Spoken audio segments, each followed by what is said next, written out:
My name is Andrea Lene Crispell Scott. This property is called Scotland Yard. I was raised actually on this property from the time, all my life. My parents had a farm with 108 acres. When I was a little girl, about 10 years old, I used to do a lot of walking around the property and hanging out. And this was just a meadow. And when I was about 10, I was like, I'm gonna build a house there someday. I was a big dreamer. And so we built our home 27 years ago. Moved in when my fourth child, my youngest daughter, was 18 months old.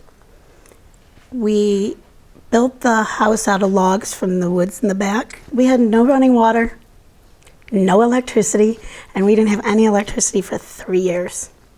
My husband's name is Dwayne Douglas Scott. Dwayne and I have been married for, it'll be 33 years in January. When we first built this place, we didn't have any animals, just children. And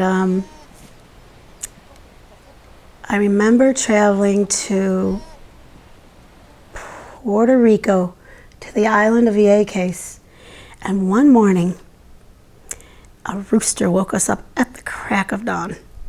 And I said, Dwayne, we have to have roosters. How can we have this land and this farm and no roosters? Everybody needs a rooster. So now we have alpacas. We use the fleece.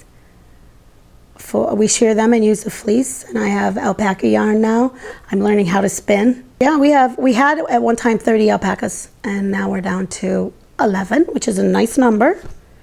I have about 5 babies coming next year, I hope. And we're just gonna keep our flock really, really small. When we first went into the industry, it was lucrative. Now it isn't, so it's fun.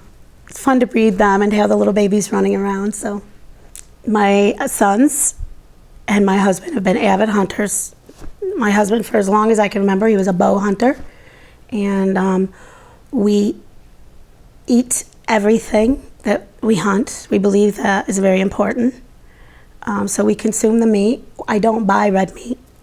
The deer and occasionally the alpacas, when we're culling them, are red meat. So I have a business now on the farm of renting out the rooms and gardening, and my farm is my passion. It's also my job, which is nice.